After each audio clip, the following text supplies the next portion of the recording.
사도행전 28장 28절에서 31절 말씀입니다. 우리 한 목소리로 합독하도록 하겠습니다. 시작. 그런즉 하나님의 이 구원이 이방인에게로 보내어진 줄 알라. 그들은 그것을 들으리라 하더라. 바울이 온 이태를 자기 셋집에 머물면서 자기에게 오는 사람을 다 영접하고 하나님의 나라를 전파하며 주 예수 그리스도에 관한 모든 것을 담대하게 거침없이 가르치더라. 아멘. 한 군데 더 보겠습니다. 로마서 10장 9절 말씀입니다.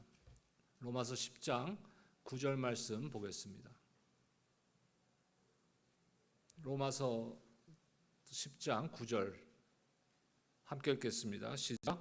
내가 만일 내 입으로 예수를 주로 시인하며 또 하나님께서 그를 죽은 자 가운데서 살리신 것을 내 마음에 믿으면 구원을 받으리라.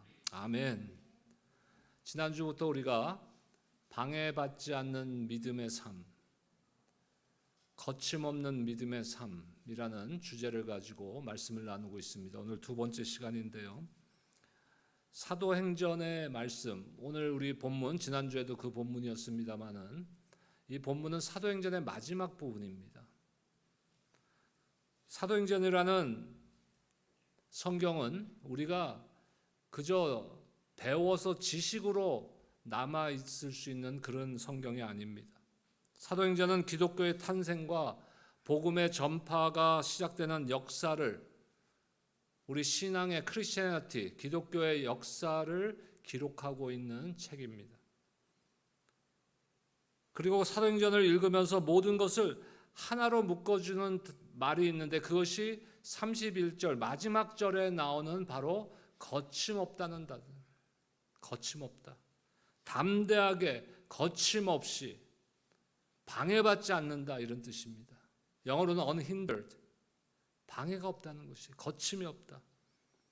지난주에 말씀드렸지만 이것은 사도행전의 마무리를 하는 말이지만 우리 신앙에서는 이것이 출발점이 돼야 되는 것이에요.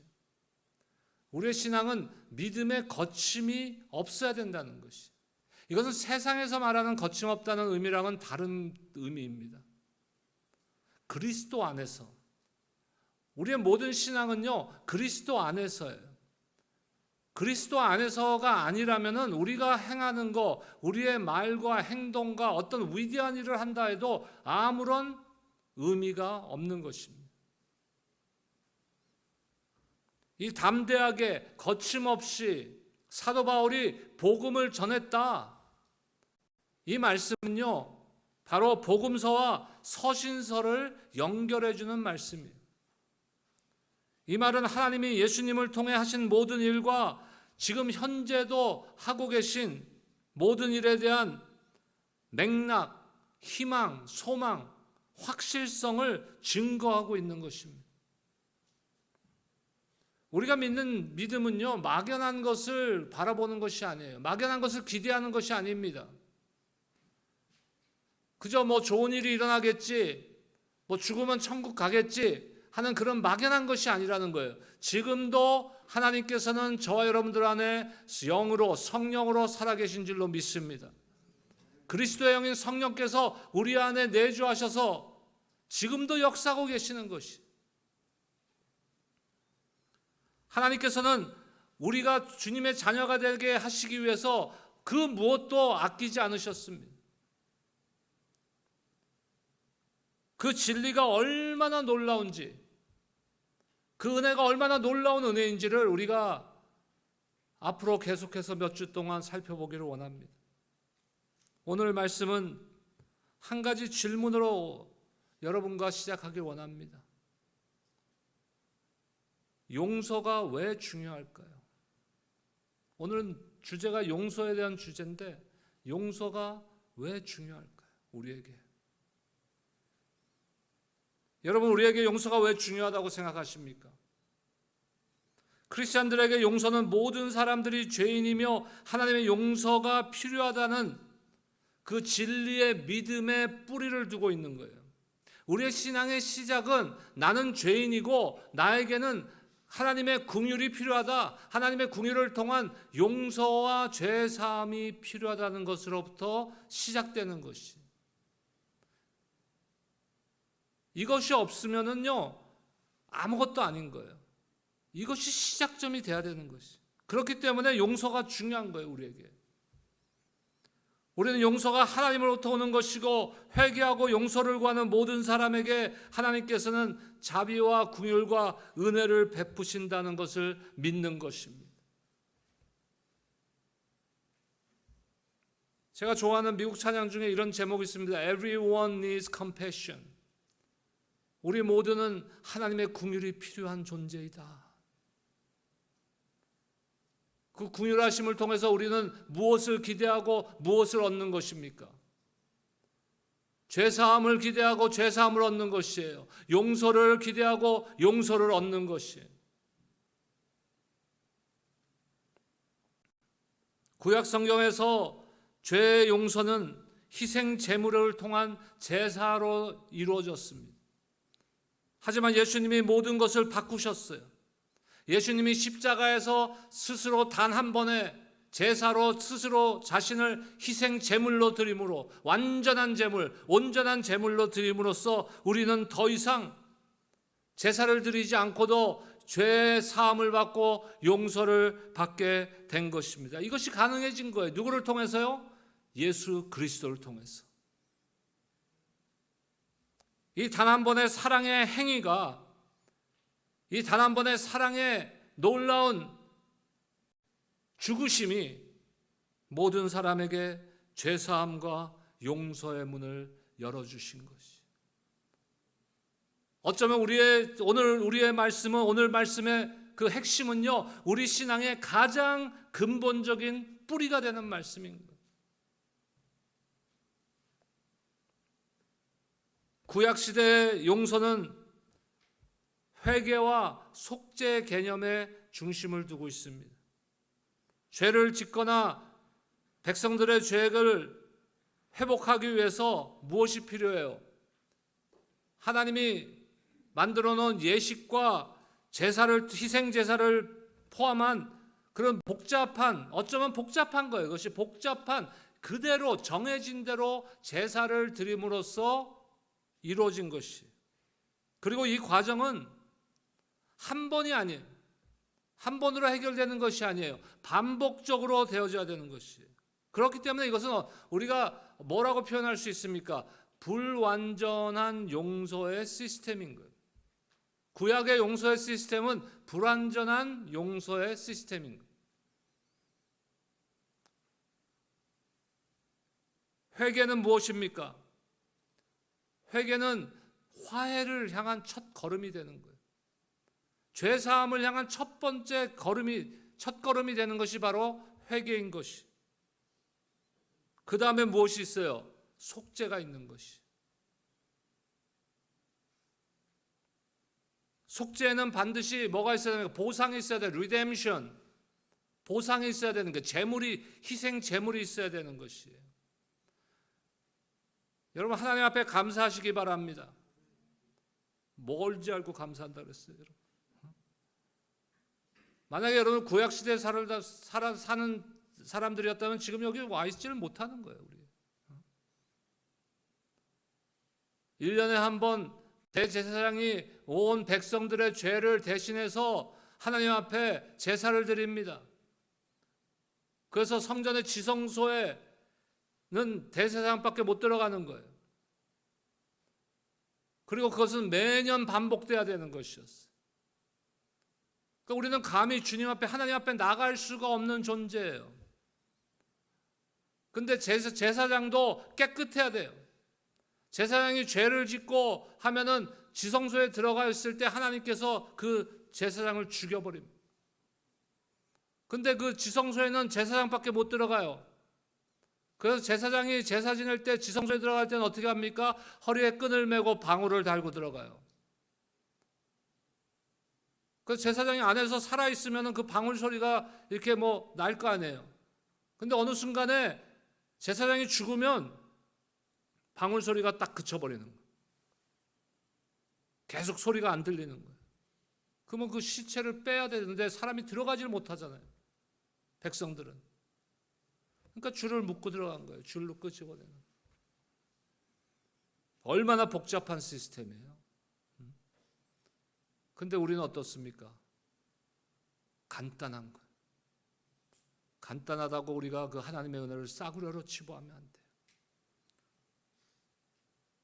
우리가 보상할 수 있는 것이 없습니다. 우리에게는 그 리뎀션, 그 우리의 죄에 대한 보상을, 대가를 지불할 능력이 없어요. 내가 갖고 있는 걸로는, 나의 모습으로는 그 대가를 지불할 수가 없어요. 하나님께서는 그것을 너무 잘 알고 계시는 거예요. 그 하나님께서 선택한 방법은 예수 그리스도를 통한 보상. 구약 시대에는 사람들의 죄를 대신해서 희생되는 동물에게 그 죄가 전가되는 것이었어요. 이제는 더 이상 그것이 필요 없습니다. 예수 그리스도의 십자가에서의 단 한 번의 희생을 통해 우리가 예수 그리스도를 구주로 믿고 고백하는 순간 우리에게는 무엇이 옵니까? 죄 사함의 용서가 임하게 되는 것이. 예수님께서 십자가에 달리실 때 양쪽에 2명의 범죄자도 함께 처형당하기 위해 이끌려 나왔습니다. 골고다 해골이라는 곳에 이르렀을 때 그 2 범죄자는 예수님과 함께 십자가에 못 박혔어요. 그때 예수님께서 뭐라 그랬습니까? 아버지, 저들을 용서해 주시옵소서. 저들은 자신들이 무엇을 하는지 알지 못합니다. 그때 달려있는 범죄자 중 하나가 예수님을 모욕했어요. 네가 그리스도가 아니냐? 너와 우리를 구원해봐라. 그러면 네가 하나님의 아들이고 메시아인데 왜 그렇게 십자가에 못 박혀 죽느냐? 너를 구원하고 우리도 구원해줘라 하고 모욕했어요. 그때 옆에 있던 다른 범죄자는 이렇게 이야기합니다. 네가 동일한 정죄를 받고서도 하나님을 두려워하지 아니하느냐? 우리는 우리가 행한 일에 상당한 보응을 받는 것이니 이에 당연한 거니와 이 사람이 행한 것은 옳지 않은 것이 없느니라. 이 말씀에서요, 중요한 단어가 뭐가 있는지 아세요? 상당한 보응이라는 단어가 중요한 거예요. 이 범죄자들은 그 자신의 죄에 대한 보응을 받는 거예요. 벌을 받는 것이에요. 하지만 예수님은 그 보응을 받아야 될 죄가 없는 분이라는 것이에요. 그렇다면 그 죄는 누구의 죄입니까? 저와 여러분들의 죄입니다. 그리고 나서 그 범죄자는 예수님께 이렇게 말합니다. 예수여, 당신이 당신의 나라에 임하실 때 나를 기억하여 주시옵소서. 예수님께서 그에게 대답하십니다. 내가 진실로 내게 이르노니 오늘 네가 나와 함께 낙원에 있으리라. 누가복음의 기록이. 이 이야기는 예수님을 믿는 그 힘이 무엇인지, 예수님을 믿는다는 것이 무엇인지를 우리에게 정확하게 보여주고 있는 것이에요. 우리는 병 고침을 위해서도 기도합니다. 일용할 양식을 위해서도 기도합니다. 우리 자녀들을 위해서도 기도합니다. 이것이 나쁘다는 것이 아니에요. 근데 그것은 신앙의 그 근본적인 신앙이 아니에요. 하나님께서 뭐라 그랬어요? 그의 나라와 의를 구하라. 그러면 이 모든 것을 너에게 더하시리라 그랬어요. 그런 건 더해 주시겠다는 거예요. 구하지 않아도 더해 주시겠다고 하셨어요. 그래서 구하는 것이 나쁘다고 말씀드리는 거 아니에요. 하지만 그것이 우리 신앙의 근본이 되어서는 안 된다는 거예요. 우리의 신앙의 근본은 무엇입니까? 예수 그리스도를 믿음으로써 우리는 죄 사함을 받고 용서를 받았다는 것이에요. 그럼으로써 우리가 어떤 존재가 되었습니까? 우리의 아이덴티티, 우리의 신분이 바뀐 거예요.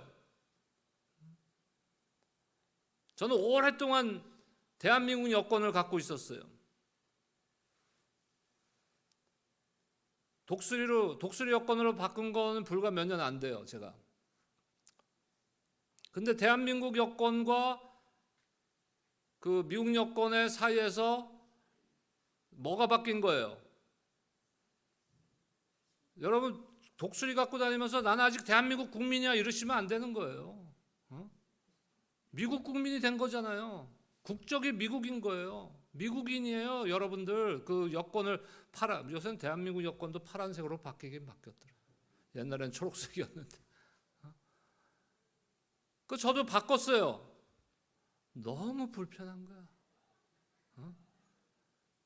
여권은 저 뒤에 문 좀 닫아주세요. 비밀이야 이건. 저 다 미국 사람들이. 여권은 대한민국 여권이 최고예요. 왜 그러냐면 내가 선교지를 가보고 해보면은 알아요. 제일 환영받는 여권이 대한민국 여권. 뭐 요즘 조금 국격이 떨어져서 어떻게 될지 모르겠지만 제일 까다로운 여권이 미국 여권이에요. 그 서방 그 뭐 유럽이나 이런 서유럽이나 이런 서방 국가들을 제외하고는 미국 여권이 좀 까다로워요. 다른 나라 가기가. 뭐 동남아에 가는 것도 한국 여권은 비자가 필요 없는 나라들도 미국 여권은 비자를 받아야 되는 나라들도 있어요. 뭐를 얘기하려고 그러는 겁니까? 달라진 거예요. 달라진 거예요. 하지만 미국 국적으로서의 또 자부심이 있는 거예요. 우리의 신분이 바뀌면요, 신분에 걸맞는 모습으로 우리의 삶의 태도로 바뀌어야 되는 거예요. 우리가 옛날에는 세상에 속한 자들, 죄에 속한 자들, 악에 속한 자들이었어요. 죽음에 속한 자들이었어요. 하나님께서 예수 그리스도의 십자가의 죽으심의 은혜를 통해서 우리를 그 죽음의 나라에서 생명의 나라로 옮기신 줄로 믿습니다. 그래 우리의 신분은 무엇이에요? 하나님의 자녀가 된 것이.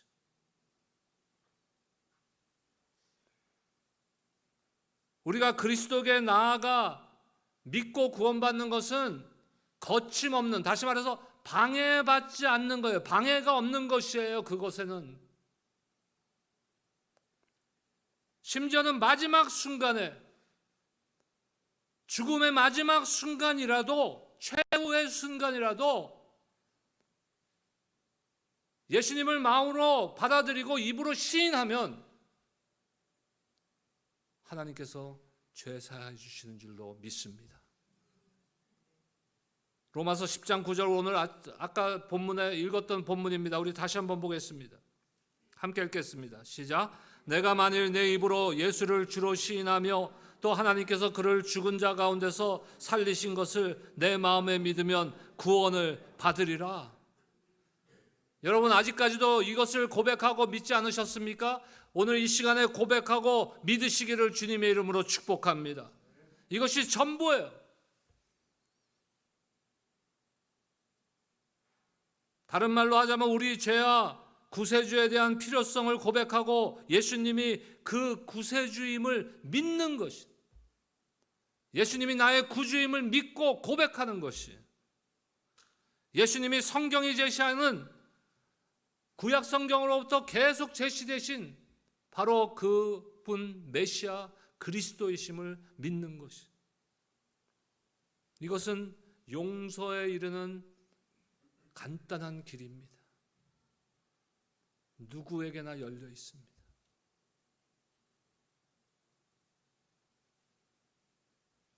그리고 하나님께서는 우리에게 원하세요. 너희의 죄를 내가 용서했다. 너희가 대가를 지불한 것이 아니라 내가 너희 대신에 대가를 지불했다. 나에게 가장 귀한 독생자 예수 그리스도를 십자가에 죽게 함으로 그 대가를 너희들을 위해서 지불했다. 너희도 이제는 이 소식을 전해라. 다른 이들에게 전해라. 그렇게 우리에게 명령하시는 거예요. 이걸 다른 말로 하면 선교라는 거예요. 내가 받은 은혜를 다른 사람들과 나누는 것이, 내가 받은 은혜를 다른 사람들에게 감사함으로 나타내는 거예요. 그리고 용서는 우리가 하나님께 용서받는 것뿐만 아니라 이제는 다른 사람을 용서할 수 있어야 되는 거예요. 용서할 수 있어야 돼요. 제가 몇 번 말씀드렸죠. 제가 호스피스 채플린을 할 때 마지막까지도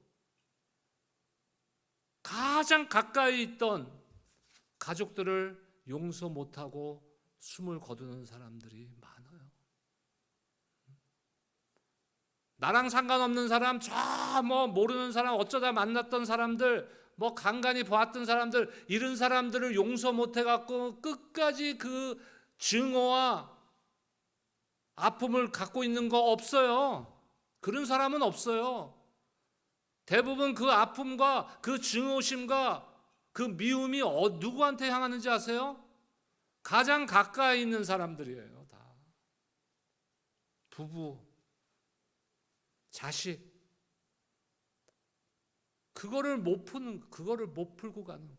근데 하나님께서 원하시는 건 뭐예요? 내가 너희를 용서하시기 위해서 이만큼을 해줬는데 너희는 서로 용서 못하냐?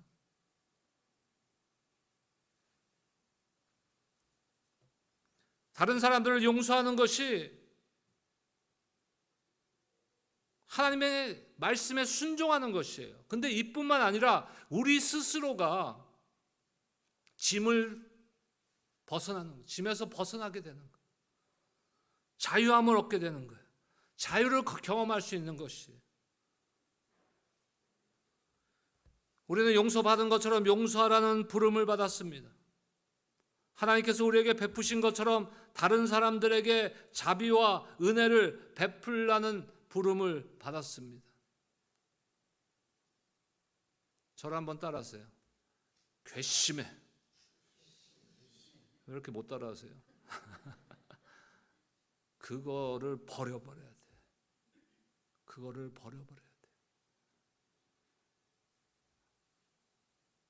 혹시 자식들한테 괘씸해. 부부간에, 부모 자식 간에 그러한 것들이 있다면 그걸 거기서 벗어나야 돼요. 물론 그 상대방을 용서하는 의미가 있습니다. 또 한 가지는 뭐예요?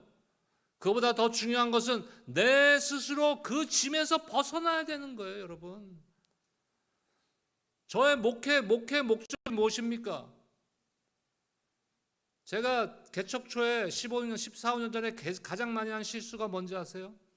저는 사역을 1,500명짜리 교회밖에 안 해봤어요. 1,500명짜리 교회에 나는 사역의 마인드셋이 딱 고정되어 있었어요. 제가 개척할 당시에는. 30명, 50명, 70명, 80명 교회는 경험해 본 적이 없어요. 근데 가장 많이 한 실수가 뭐냐면 30명, 제가 개척했을 때 개척했을 때 하나님께서 개척 준비하는 동안에 어른 25명, 애들 10명에서 개척할 때 35명이 됐어요. 이건 놀라운 거예요. 1명이었어요. 1명 개척 준비할 때. 우리 부부랑 해서 3명이었는데 개척 예배 드리는 4월 4일 부활주일에 하나님께서 아이들까지 35명. 놀라지들 않으시네. 목회를 안 해보셔서 그래. 3명에서 35명 되는 게 얼마나 힘든 건지.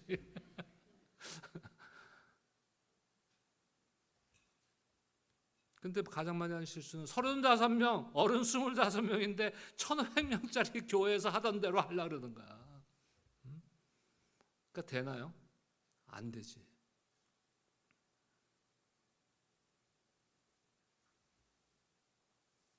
중요한 건 무엇입니까? 하나님께서 나에게 주신 그 은혜, 그 은혜만큼 내가 보답하는 거예요. 은혜 앞에 감사함으로 내가 섬기면 되는 거예요. 여러분들 마찬가지예요. 교회에서 섬기는 거 하나님께서 위대한 일을 해내라고 여러분들한테 부르지 않으셨어요. 여러분들의 자리에서 하나님께서 원하시는 일을 최선을 다하시면 돼요. 엄청난 일을 원하지 않으세요? 그 엄청난 일은 누가 하실 겁니까? 하나님께서 하실 거예요.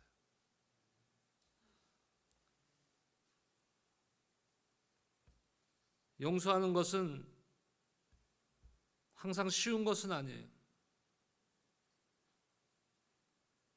그 다른 사람들을 용서하는 것이 쉽지 않아요. 안에 증오가 있고 미움이 있고 쉽지 않아요. 그럴 때마다 뭘 생각해야 되느냐? 십자가를 생각해야 돼요. 나의 죄를 위하여 나의 죄를 대속하시기 위해서 지불하신 그 십자가를 생각하고 기억해야 돼요. 날마다 묵상해야 돼요. 날마다 그리스도의 십자가를 묵상하는 여러분들 되시기를 주님의 이름으로 축원합니다. 그렇다면 나머지는 다 뭐예요? 아까 저 뭘 따라하라 했어요? 제가 괘씸에 따라하라 했죠. 이제 한 가지만 더 따라하세요. 그까짓 거. 오늘 왜 이러는 거야 도대체? 나머지는 다 그까짓 거 아니에요? 내가 미워하는 거 다 이유를 생각해 보면 다 그까짓 거예요. 저희 부부가 부부 싸움을 딱 그치는데 10년이 걸렸어요. 결혼해서 10년이 걸려. 10년 동안은 지지고 볶고 저 사람은 왜 저럴까? 그런데 지나와서 생각하면 뭐예요? 다 그까짓 거야. 그런 거 같고 나랑 다르다는 거 같고 그렇게 다툴 수도 있는 거예요. 그러니까 여러분들의 살면서 여러분들이 미워하고 아직 용서하지 못하는 사람들이 있다면은 그거 다 별거 아니에요. 사실 생각해 보세요. 별거 아니에요. 마태복음 6장 14절에서 15절 말씀입니다. 함께 읽겠습니다. 시작. 너희가 사람의 잘못을 용서하면 너희 하늘 아버지께서도 너희 잘못을 용서하시려니와 너희가 사람의 잘못을 용서하지 아니하면 너희 아버지께서도 너희 잘못을 용서하지 아니하시리라. 어쩌면은 굉장히 무서운 말씀이에요. 내가 다른 사람들을 용서하지 않으면 하나님께서 나를 용서하지 않을 수도 있다는 거예요. 우리가 자유와 용서를 받았으면서도 다른 사람에게 그것을 베풀지 않는 것은 잘못된 것이고 위선적인 신앙이라는 것이. 그냥 지나갈 수 있는 작은 문제가 아니에요. 뭐 그럴 수도 있지. 내 안에 아직도 미움이 가득한데 그렇게 그냥 지나갈 수 있는 문제가 아니라는 것이에요. 이거는 대단히 큰 문제라고 성경은 우리에게 경고하고 있는 것이에요. 그리고 우리가 다른 이들을 용서하지 않을 때 일단은 그 나쁜 것이 누구에게 제일 영향이 갈까요? 여러분들에게 가는 거예요. 내 안에 부정적인 감정, 그래서 용서하지 못하는 분노, 건강도 해치고 관계도 나빠지고 과거에 얽매여서 거기서 과거의 상처 가운데서 벗어나지 못하고 그것이 결국 영적인 장애물까지 돼버리는 거예요. 신앙생활의 장애물이 돼버리는 거예요. 하나님께서는 우리의 영적인 부분뿐만 아니라 우리의 삶의 전반적인 평강과 안녕에도 관심을 가지고 계시다는 것이.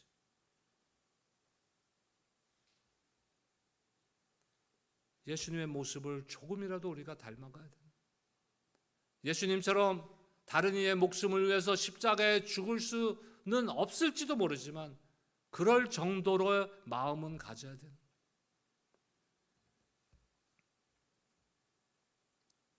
누가복음 23장 34절 말씀해 보니까 이에 예수께서 이르시되 아버지 저들을 사하여 주옵소서 자기들이 하는 것을 알지 못함이니라.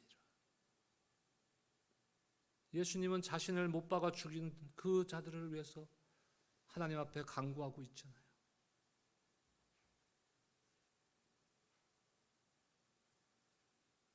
예수님은 이 사람들이 구원을 받는데 아무런 방해가 없기를 원하셨던 거예요. 우리의 말씀의 주제와 같이 거침이 없었던 거예요. 그들이 구원받는 거에 거침이 없는 거예요. 저 사람들은 구원받을 자격이 없어.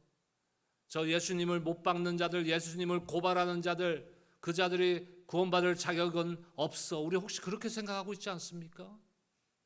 그렇다면 우리도 자격이 없는 거예요. 우리가 자격이 있어서 구원받았습니까? 아니요.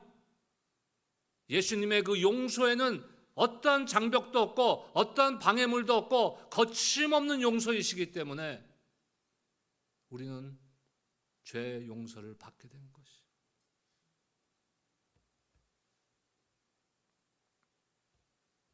우리는 우리를 있는 그대로 우리의 모든 부서진 부분과 우리의 모습 그대로를 보시고도 여전히 우리를 사랑해 주시는 주님의 긍휼과 은혜가 필요한 것이.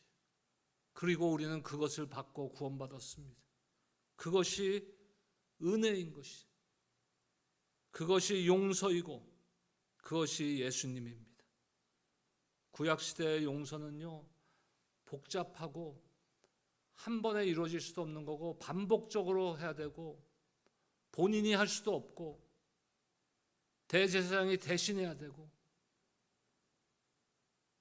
올바른 날에 정해진 날, 정해진 방식에 따라서 정해진 희생 제물을 드리는 제사로만 될 수 있는 것도 반복적으로 해야 돼. 매년.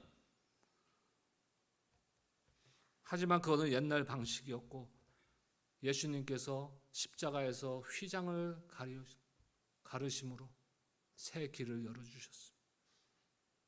그리고 예수님은 말씀하십니다. 요한복음 14장 6절 말씀 보겠습니다.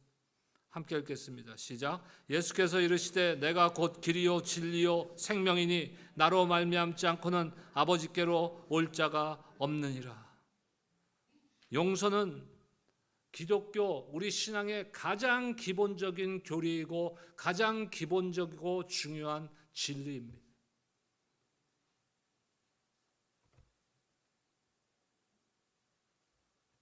고린도후서 5장 21절 보겠습니다. 함께 읽겠습니다. 시작. 하나님이 죄를 알지도 못하신 이를 우리를 대신하여 죄로 삼으신 것은 우리로 하여금 그 안에서 하나님의 의가 되게 하려 하심이라. 여러분, 우리의 의가 아닙니다. 예수 그리스도의 의로 인하여서 저와 여러분들이 하나님의 의가 된 것을 믿으시기 바랍니다. 그리고 저와 여러분의 삶에서 누가 용서를 받아야 할지, 누구에게 내가 혹 용서를 구해야 할지 한번 생각해 볼 필요가 있어요. 너무 늦어지지 않게, 너무 늦지 않게, 너무 아끼지 마세요. 인색하지 말고 주저하지 마시기 바랍니다. 하나님께 여러분 마음속에 뿌리내리는 어떤 쓰라림이나 불화를 깨닫게 해달라고 기도하시기 바랍니다. 서로 용서하지 못하게 하는 우리를 둘러싼 견고한 방해물을 제거하고 하나님께서 여러분을 위해 준비하신 평화, 참된 평강을 찾으시기를 주님의 이름으로 축복합니다. 이번 한 주간도 받은 용서에 감사하는 삶, 그리고 그 은혜로 거침없는 용서의 삶을 살며 참된 평화를 누리는 여러분들 모두가 되시기를 주님의 이름으로 축원합니다. 기도하겠습니다. 하나님 감사합니다. 우리와 같은 죄인을 살리시기 위해서 십자가에서 독생자 예수 그리스도를 죽게 하심으로 우리를 향한 사랑을 확증해 주시고 우리를 용서해 주신 그 하나님의 은혜, 우리가 이제는 그 은혜를 다른 이들에게 전하며 또 서로 용서하는 삶을 살아가기를 원합니다.